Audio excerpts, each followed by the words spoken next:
এসে মনে হয় এটা আমার ক্লিয়ার একটা আইডিয়া হয়েছে যে সৈয়দপুর জেলা না, সৈয়দপুর একটা উপজেলা। বাট এটা অস্বীকার করার কোনো উপায় নেই আসলে যে নীলফামারী জেলার অন্যতম রাজধানী সৈয়দপুরকে বলা যেতে পারে। সৈয়দপুর নিয়ে আমার একটা মজার অভিজ্ঞতা আছে। আমি যখন স্কুল শেষ করি আমার ইচ্ছা ছিল রংপুর বিভাগের কোনো কলেজেই পড়ব। তো দুইটা কলেজ মাত্র ছিল আমার চয়েস লিস্টে, একটা ছিল রংপুর ক্যান্ট পাবলিক, আরেকটা ছিল সৈয়দপুর বিজ্ঞান কলেজ। তো হয়তো আমার ভাগ্যেই ছিল অন্য কলেজ, এই জন্য ঢাকা চলে যাওয়া হয়েছিল।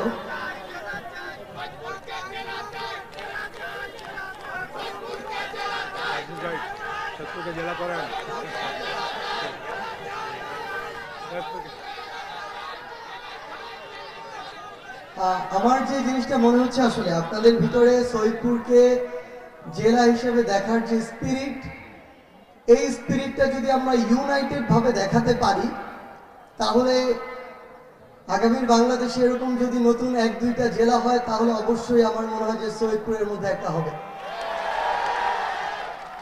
ইউনাইটেড ভাবে বলতে যে জিনিসটা ইম্পর্টেন্ট সেটা হচ্ছে পলিটিক্যাল ইউনাইটেডটা খুব বেশি গুরুত্বপূর্ণ। আমাদের ভিতরে বিভিন্ন রাজনৈতিক মত পার্থক্য থাকতে পারে, থাকাটা একদমই স্বাভাবিক এবং এটাই এই বৈচিত্র্যটাই সৌন্দর্য। কিন্তু এটার কারণে গ্রেটার পার্সপেক্টিভে সৈয়দপুরের কোনো স্বার্থে যেন আঘাত না লাগে। যখন এমন একটা অবস্থা দাঁড়াবে যে কোনো একটা নির্দিষ্ট ব্যক্তি, কোনো একটা নির্দিষ্ট দল, কোনো একটা নির্দিষ্ট গোষ্ঠী একদিকে আর আরেকদিকে হচ্ছে সৈয়দপুরের স্বার্থ, আমরা যেন এই ছোট ছোট স্বার্থগুলোকে এক পাশে রেখে সৈয়দপুরের স্বার্থকে বড় করে দেখি। আমরা যদি এই কাজটা করতে পারি তাহলে অলরেডি এই পুরো রংপুর বিভাগে সৈয়দপুর নামটা যেমন একটা সিগনিফিকেন্স ক্রিয়েট করে, আমরা বিশ্বাস করি আগামী বাংলাদেশে এটা করবে। আমি আসলে অল্প কিছুদিন হয়েছে আমার সৈয়দপুরে একটু মাঝে মাঝে আসা হচ্ছে। সবচেয়ে ভালো লাগার বিষয় যেটা সেটা হচ্ছে যে এখানকার শিক্ষার যে পরিবেশ, আপনাদের সবার অংশগ্রহণ, সচেতনতা, এটা খুবই ইম্পর্টেন্ট। মানে আসলে এই পুরো একটা উপজেলা এভাবে একটা সিগনিফিকেন্ট জায়গায় যাওয়া, এটার কারণে যে জিনিসটা দেখা যায় না সেটা হচ্ছে শিক্ষা, এবং এই শিক্ষাটারই অবদান সবচেয়ে বেশি। ডিজাইন, এলিগেন্স, বিউটি, সেরা পণ্য সবার জন্য জেভিকো। আমি এখানে যারা যুব সমাজের প্রতিনিধি আছেন, আমাদের গার্ডিয়ান লেভেলে যারা রয়েছেন, বিভিন্ন রাজনৈতিক নেতৃবৃন্দ, রাষ্ট্র কাঠামোর বিভিন্ন কর্মকর্তা কর্মচারী, আপনাদেরকে অনুরোধ করব সৈয়দপুরে এই যে শিক্ষার পরিবেশটা, কোনো কারণে যেন এই পরিবেশটা বিঘ্নিত না হয়। যে কেউ, সে যেই ব্যক্তি হোক না কেন, যদি এমন কোনো কিছু এই সৈয়দপুরে, সেটা বিভিন্নভাবে হতে পারে, হতে পারে কোনো অপসংস্কৃতির মাধ্যমে, হতে পারে মাদকের মাধ্যমে, হতে পারে অন্যান্য এমন কোনো কালচার যেগুলো প্রত্যাশিত নয়, এগুলোর মাধ্যমে যদি এই শিক্ষার পরিবেশকে নষ্ট করার বিন্দুমাত্র অপপ্রয়াস দেখায়, আপনারা ঐক্যবদ্ধভাবে তাদেরকে প্রতিহত করবেন। কারণ এই গুরুত্বপূর্ণ জায়গায় যদি এই বাধাগুলো চোখে দেখা যায় না, এই অধপতনগুলো চোখে দেখা যায় না, কিন্তু দীর্ঘ সময় পরে যখন ফিল করা যায় তখন এখান থেকে ব্যাক করে আসা খুবই টাফ। তো শিক্ষা নিয়ে সৈয়দপুরের কাছে আমাদের এই প্রত্যাশা ছিল, এখনো আছে, ভবিষ্যতেও থাকবে। কিন্তু এই স্বল্প সময় যে বিশেষ কিছু জিনিস জেনেছি, যে জিনিসগুলো আসলে আমাকে ব্যথিত করেছে। আমি কিছুদিন আগে যখন এখান থেকে আমার বাড়িতে একটা গাড়িতে করে যাচ্ছিলাম, আমার সাথে একজন ভাইয়ের কথা হচ্ছিল। ভাই প্রথমে যে কথাটি আমাকে বলছিল যে, ভাই, আমরা আমাদের পূর্ববর্তী প্রজন্ম এখানে যুগের পর যুগ ধরে বসবাস করি, আমরা আসলে বিহারি, কিন্তু এখানে আমাদের যেভাবে বসবাস করতে হয় এভাবে একজন সাধারণ মানুষ আসলে বাংলাদেশে বসবাস করে না। সবচেয়ে গুরুত্বপূর্ণ বিষয় হচ্ছে যারা বাংলাদেশের একজন নাগরিক, যাদের ভোটাধিকার রয়েছে, একই দেশে একই উপজেলায় তারা এভাবে কষ্ট করে দুর্দশাগ্রস্ত জীবনযাপন করবে, এটা কিন্তু সৈয়দপুরের যে ইমেজ, সেই ইমেজের প্রতিনিধিত্ব করে না। আমি আপনাদের সবাইকে অনুরোধ করব, এই অন্তর্বর্তীকালীন সরকারের এবং বৈষম্য বিরোধী ছাত্র আন্দোলন বলি, জাতীয় নাগরিক কমিটি বলি, কিংবা এই 24-এর অভ্যুত্থানে একজন হিসেবে আপনাদেরকে কথা দিয়ে যাই, এই অন্তর্বর্তীকালীন সরকারের সময় আমার এই বিহারি ভাইদের আবাসন সমস্যা সহ অন্যান্য যে সকল সমস্যা রয়েছে আপনারা লিপিবদ্ধ করে আমাকে দিবেন। বাংলাদেশের যতজন উপদেষ্টার কাছে, যতটি মন্ত্রণালয়ের কাছে যাওয়া প্রয়োজন আমি যাব। তবে যখন এই উন্নয়নমূলক কাজগুলো সামনের দিকে আগাবে, আমরা যেন কোনো ছোট বড় স্বার্থকে সামনে রেখে ওই উন্নয়নমূলক কাজগুলোর বাধা হয়ে না দাঁড়ায়। কারণ দিন শেষে আমরা যত কিছুই বলি না কেন, কোনো একটা ঝামেলা হলে আমরা সরকারকে দোষ দেই, প্রশাসনকে দোষ দেই, রাজনৈতিক নেতৃবৃন্দকে দোষ দেই, কিন্তু ব্যক্তি হিসেবে আমি যদি ভালো না হই, দিন শেষে রাষ্ট্রের ভালোভাবে চলা সম্ভব না। এখনো যদি এই বাংলাদেশে নির্বাচনের আগের দিন, নির্বাচনের আগের রাতে পকেটে কয়েকশো কিংবা কয়েক হাজার টাকা ঢুকিয়ে দিয়ে ভোট নেওয়া যায়, তাহলে ওই রাষ্ট্রের ভালো কিছু আশা করা যায় না। আমি যদি এখনো টাকার বিনিময়ে ভোট দেওয়ার সিদ্ধান্ত নেই, তাহলে আমার এমপি, মন্ত্রী, সরকার তেমনই হবে যে এসে আমাকে বিভিন্নভাবে শোষণ করবে। সেই জায়গায় ব্যক্তি পর্যায় থেকে আমাদের ভালো হওয়াটা খুব বেশি গুরুত্বপূর্ণ। আজকে পুরো বাংলাদেশে সুবিধা প্রাপ্ত যদি একটা গুরুত্বপূর্ণ গোষ্ঠীর কথা বলি, তারা হচ্ছেন বিশ্ববিদ্যালয়ের শিক্ষক। বিশ্ববিদ্যালয়ের শিক্ষক কর্মকর্তা যারা রয়েছেন, তাদের সন্তানরা যেভাবে বড় হয়, যে আবাসন সুবিধা, পড়ালেখার পরিবেশ, ফিনান্সিয়াল সাপোর্ট নিয়ে তারা বড় হয়, দেশের 5% স্টুডেন্ট ততটুকু সুযোগ সুবিধা পায় না। কিন্তু আজকে যখন বিশ্ববিদ্যালয়ের ভর্তি পরীক্ষা হয়, তারা আবার ঠিকই তাদের ওই পোষ্য কোটা চায়। একজন বিশ্ববিদ্যালয়ের শিক্ষক, দেশের প্রথম শ্রেণীর একজন নাগরিক হিসেবে তার সন্তান এত সুযোগ সুবিধা পাওয়ার পরও যখন তার সন্তানকে এভাবে তৈরি করতে পারে না, কিংবা এই সাহসটুকু করে না যে আমার একজন রিক্সা চালক, মাঠে কাজ করা ভাই, তাঁতি, মজুর, কৃষক, শ্রমিকের ছেলের সাথে সে প্রতিযোগিতা করবে, তাহলে আমার জায়গা থেকে আমার মনে হয় ওই সন্তানের ওই পোষ্য কোটা নিয়ে ওই বিশ্ববিদ্যালয়ে পড়াই উচিত না। আপনি যদি ওই মেধাভিত্তিক সমাজে প্রতিযোগিতায় অংশগ্রহণ করার মতো আপনার সন্তানকে গড়ে না তুলতে পারেন, এবং আপনার সন্তানের জন্য এই অবৈধ এরকম একটি বৈষম্যমূলক সুবিধা নেওয়ার প্রত্যাশায় হা করে তাকিয়ে থাকেন, তাহলে আপনি একজন অফিসার হয়েছেন, বিশ্ববিদ্যালয়ের শিক্ষক হয়েছেন, কিন্তু আপনার মেরুদণ্ডটি সোজা হয়নি, কিন্তু আপনার ব্যক্তিত্বটি গড়ে ওঠেনি, আপনার মানসিকতা ঠিক হয়নি। আমরা আমাদের জায়গা থেকে এরকম স্পষ্ট করে বলি, যখন এরকম গ্রেটার পার্সপেক্টিভ আসবে, আমরা দেশের, এলাকার কিংবা সৈয়দপুরে উন্নতির এগিয়ে যাওয়ার চিন্তা করব, ব্যক্তিগত জায়গা থেকে আমাদের ভালো হইতে হবে। আমরা একটা সরকারি মেডিকেল কলেজে যাব, আমার সামনে 10 জন গেটে যে দাঁড়িয়ে আছে তাকে 200 টাকা দিয়ে আমি 2 নম্বর সিরিয়ালে চলে গেলাম, আমি কোনোদিন ভালো বাংলাদেশ প্রত্যাশা করতে পারি না। আজকে আপনি দেখেন এই সৈয়দপুরে যেটা হয়, এই সৈয়দপুরে কোনো একজন মানুষ ইমার্জেন্সি কেসে 3, 4, 5 হাজার টাকার টিকিট কেটে হয়তো বিমানে করে ঢাকা থেকে সৈয়দপুরে আসে, তারপরে সে যদি এই সৈয়দপুর থেকে পঞ্চগড় যেতে চায়, এখানে এমন একটি সিন্ডিকেট গড়ে উঠেছে যারা ওই মানুষগুলোকে কিছু কার ভাড়া করার জন্য জিম্মি করে। এই সৈয়দপুরে এমন একটি সিন্ডিকেট গড়ে উঠেছে যাদের কারণে প্রাইভেট এয়ারলাইন্স গুলো ওই যে বাসগুলো তাদের, সেগুলো ঠিক মতো নির্বিঘ্নে চালাতে পারে না। আমরা যেমন অপরের দোষটি শুনে সমস্বরে গলা মিলাবো, নিজের যখন দোষটি প্রকাশিত হবে সেটি মেনে নেওয়ার মানসিকতাও থাকতে হবে। নিজের জায়গায় যদি নিজে ঠিক না হতে পারি, আরেকজনকে জ্ঞান দেওয়ার মতো কোনো নৈতিক অধিকার আমাদের নাই। সেই জায়গা থেকে এই বাজার হোক, সিন্ডিকেট হোক, চাঁদাবাজি হোক, যা কিছুই হোক না কেন, এগুলো সেদিনই ঠিক হবে যেদিন আমরা আমাদের জায়গা থেকে ঠিক হব।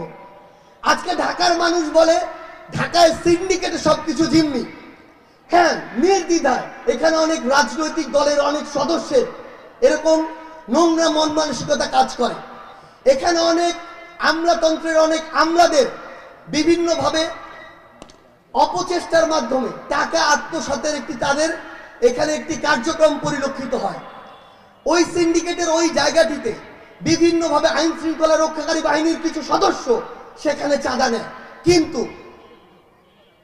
একটি ট্রাক থেকে একটি পণ্য কাউরান বাজারে নেমে সেখান থেকে 50 মিটার দূরে একটি খুচরা দোকানে যাওয়ার সাথে সাথে যখন এটার দাম 2 গুণ বেড়ে যায়, এর সাথে ব্যক্তি হিসেবে যারা জড়িত তারাও কোনোদিন এর দায় এড়াতে পারে না। এবং এই মানুষগুলোই যারা এই ছোট ছোট সিন্ডিকেটের ডান হাত বাম হাত হিসেবে কাজ করে, তারা আবার যখন অন্য একটি জায়গায় গিয়ে বিভিন্ন সমস্যার সম্মুখীন হয়, তারা তখন সরকারকে গালি দেয়, প্রশাসনকে গালি দেয়, পুলিশকে গালি দেয়, রাজনীতিবিদদের গালি দেয়। তো ব্যক্তিগত জায়গা থেকে যদি আমরা ঠিক না হই, সামগ্রিকভাবে একটা সিস্টেম কোনোদিন ঠিক হওয়া সম্ভব না। একটা দেশ এগিয়ে যাওয়া এত সহজ না। 2024 সালের ছাত্র জনতার অভ্যুত্থান হয়েছে। এই অভ্যুত্থানে প্রায় 2000 মানুষ জীবন দিয়েছে, 1.5 লক্ষ মানুষ রক্ত দিয়েছে। জুলাই শহীদ স্মৃতি ফাউন্ডেশনের পক্ষ থেকে আমি এ পর্যন্ত 7টি বিভাগে গিয়েছি। সেদিন আমাকে একজন মা ফোনে একটা ভিডিও দেখাচ্ছে, স্ট্রেচারে তার সন্তানের লাশ, স্ট্রেচারের পাশে একটা গামছায় তার সন্তানের মগজ, সরাসরি পয়েন্ট ব্ল্যাঙ্ক থেকে হেডে শট করা হয়েছে, খুলি বের হয়ে গিয়েছে, মগজটা পড়ে গিয়েছে।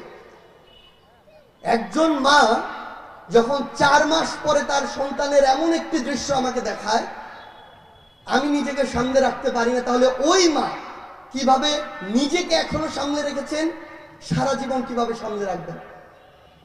একজন বাবা আমাকে একটি ভিডিও দেখাচ্ছে, তার সন্তানকে 2 জন পুলিশ সদস্য, একজন 2 হাত ধরেছে, একজন 2 পা ধরেছে, তুলে ভ্যানের উপরে ছুঁড়ে মারছে তার লাশ। তার পেটে একাধিক বুলেট ছিন্ন বিচ্ছিন্ন করেছে, তার পাকস্থলী অংশগুলো পেট থেকে বের হয়ে ঝুলে আছে। ভ্যান পর্যন্ত লাশটি যায়নি, আবার রাস্তায় পড়ে গেল। এই মৃতদেহ সম্বলিত লাশ একজন শহীদের বাবা আমাকে দেখাচ্ছে। 1 বছর 2 মাস বয়স ইনায়া, তার একমাত্র বড় ভাই ক্লাস 9-এ পড়ে। 1 ভাই 1 বোন ছিল। তাকে যখন আমি গিয়ে কোলে নিলাম, তার প্রথম প্রশ্ন আমার দিকে ছিল, আমার ভাইয়া কোথায়? 1 বছর 2 মাস বয়সের ওই ছোট্ট ইনায়াকে উত্তর দেওয়ার মতো আমার না, পৃথিবীর কারো কোনো সামর্থ্য নেই। আমার ফোনের ওয়ালপেপারে এখনো যে হিমেলের ছবি আছে, তার মুখে পিলেটস, যেগুলোকে ছোড়রা বুলেট বলি, 350 পিলেট আছে। 350 ছোড়রা বুলেট তার মুখে আছে। সে কোনোদিন পৃথিবীর আলো দেখবে না। এরকম হাজার হাজার ঘটনা এই 24-এর অভ্যুত্থানে পুরো বাংলাদেশে ঘটেছে। যারা শহীদ হয়েছে তাদের অধিকাংশ ক্লাস 9 থেকে ইউনিভার্সিটি লেভেলের স্টুডেন্ট। সো এই যে এত বড় একটা অভ্যুত্থান হয়ে গিয়েছে এই বাংলাদেশে, এটার বিনিময়ে তারা যে স্বপ্নগুলো দেখেছিল, যে চাওয়াগুলো চেয়েছিল, আমরা তাদের জন্য এখন দোয়া করছি, মোনাজাত করছি, তাদেরকে ফান্ড দিচ্ছি, বিভিন্ন ব্যবস্থা করে দিচ্ছি। এই পৃথিবীতে তাদের ক্ষতিপূরণ দেওয়ার মতো আমাদের কোনো সামর্থ্য নেই, কোনোদিনও সম্ভব না। তার পরিবারকে পুরো পৃথিবী এনে দিল, তার অভাব পূরণ করা কোনোদিনও সম্ভব না। কিন্তু যে উদ্দেশ্যকে সামনে রেখে তারা এই জীবনগুলো দিল, আমরা যদি প্রত্যেকের জায়গা থেকে নিজেদের দায়িত্বটা না পালন করি, সেই উদ্দেশ্য ব্যর্থ হবে। আর সেই উদ্দেশ্য ব্যর্থ হলে এই অভ্যুত্থান ব্যর্থ হবে। আমরা বলছি এটা কেন করছে না, ও এটা কেন করছে না। সবার আগে যেন আজকের পর থেকে আমরা নিজেদের প্রশ্ন করি, আমাদের কাজটা আমরা করছি কিনা। 16 বছরে আমরা আমাদের জায়গা থেকে কথা বলতে পারিনি। বিজয় দিবস ছিল আওয়ামী লীগের বিজয় দিবস। বাংলাদেশে যত দিবসই হোক না কেন গান বাজত দুইটা, আপনারা সবাই সেই গান জানেন। বিজয় দিবস, স্বাধীনতা, সংবিধান, রাষ্ট্র, এটা কোনোদিন কোনো দলের হতে পারে না, এটা কোনোদিন একজন ব্যক্তির হতে পারে না, এটা কোনোদিন একটি পরিবারের হতে পারে না। যারা এর বিপক্ষে বিগত 16 বছরে কথা বলেছে তাদেরকে গুম করা হয়েছে, খুন করা হয়েছে, হত্যা করা হয়েছে। এমনকি নিজের দলেরও কেউ যদি সাহস নিয়ে কোনো একটি কথা বলার চেষ্টা করেছে তাদেরকেও দেশ থেকে বিতাড়িত করা হয়েছে। গত 15ই ডিসেম্বর গুম কমিশনের একটা রিপোর্ট এসেছে।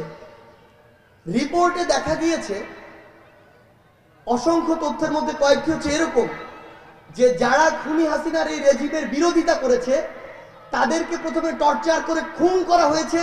তারপরে রেল লাইনে যখন ট্রেন আসবে, ট্রেন আসার পূর্বে নির্জন জায়গায় রেলের লাইনের উপরে তার বডি দেওয়া হয়েছে, তার বডি ছিন্ন বিচ্ছিন্ন হয়েছে, পরবর্তীতে সেটিকে রেলের দুর্ঘটনা হিসেবে দেখানো হয়েছে। এমন অসংখ্য মানুষ ওই নির্মম নির্যাতনের বর্ণনা এসেছে যারা শুধু কথা বলতো দেখে, খুনি হাসিনার অপকর্মের প্রতিবাদ করেছিল দেখে, ফেসবুকে একটা স্ট্যাটাস দিয়েছিল দেখে জীবন্ত একটা মানুষের ঠোঁটকে সেলাই করে দেওয়া হয়েছিল। এই এভিডেন্সগুলো সব আপনাদের সামনে ধীরে ধীরে আসবে। আমরা শুধু আমাদের জায়গা থেকে আপনাদেরকে একটি কথাই বলে যাই,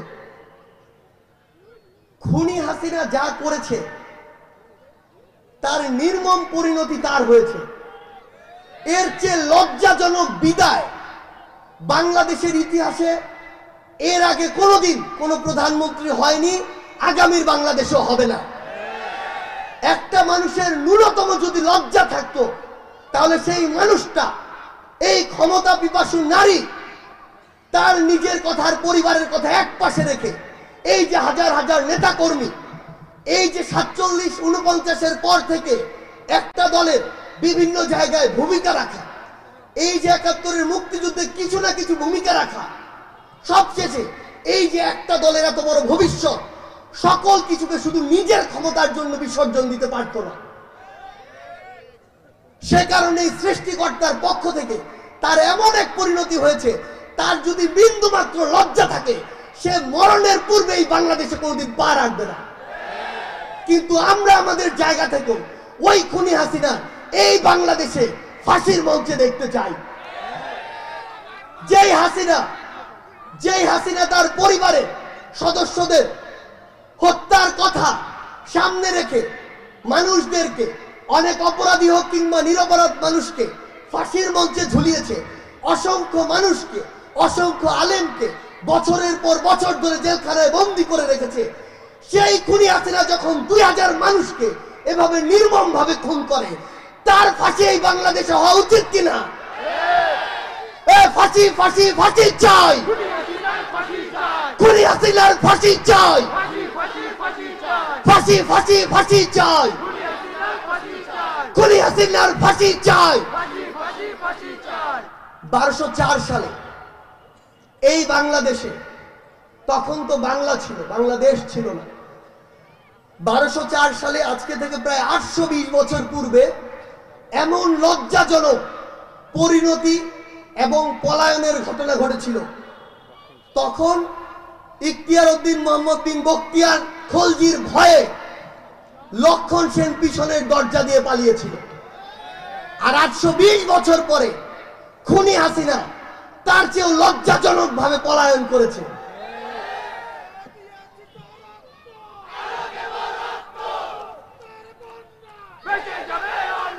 তবে দুইজনের মধ্যে একটা মিল আছে, দুইজনের মধ্যে একটা মিল আছে। সেটা হচ্ছে দুইজনেই পালানোর সময় একটা বাহন ব্যবহার করেছিল, বাহনটা আবার পৃথক।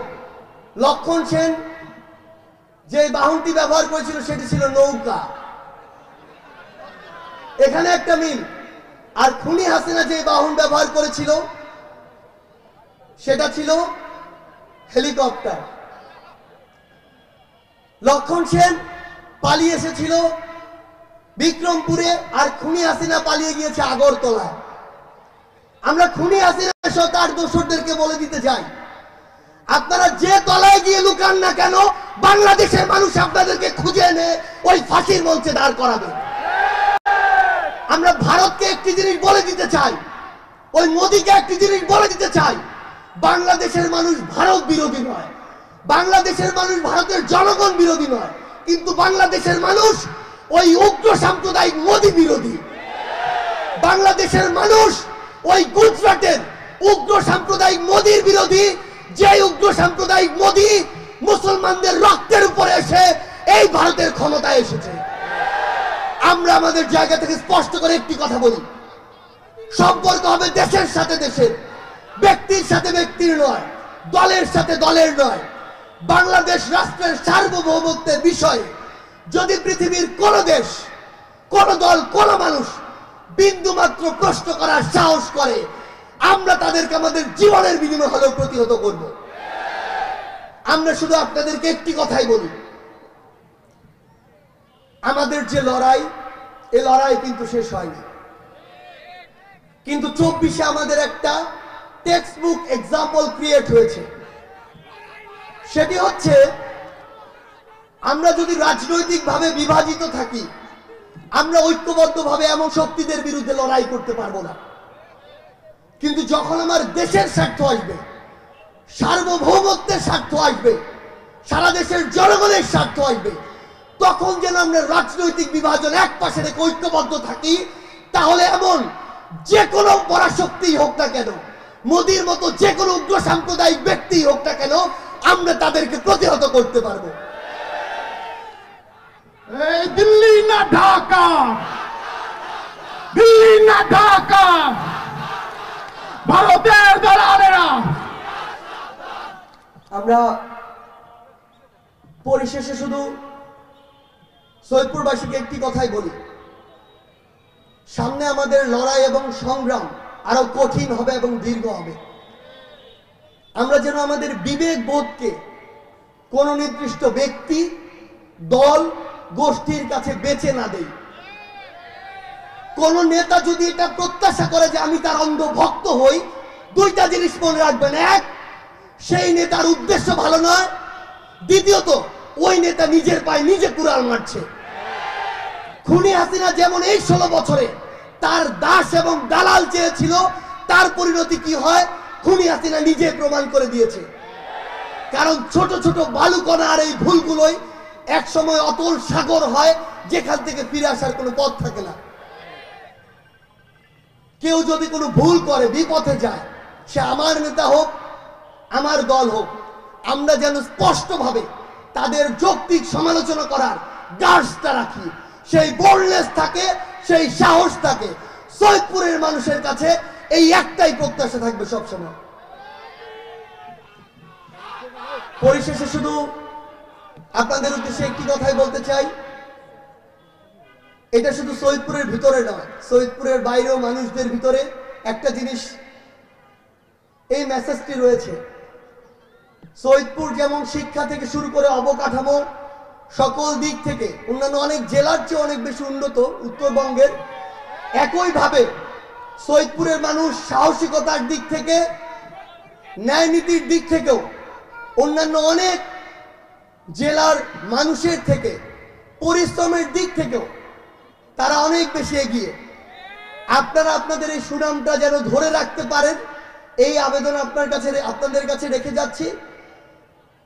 এই দীর্ঘ লড়াই সংগ্রামের পথে আপনাদের সাথে অসংখ্যবার দেখা হবে, হয়তোবা রাজপথের কোনো সংগ্রামে অথবা বিজয়। ইনকিলাব জিন্দাবাদ, মুজিববাদ মুর্দাবাদ। এই অ্যাকশন টু অ্যাকশন।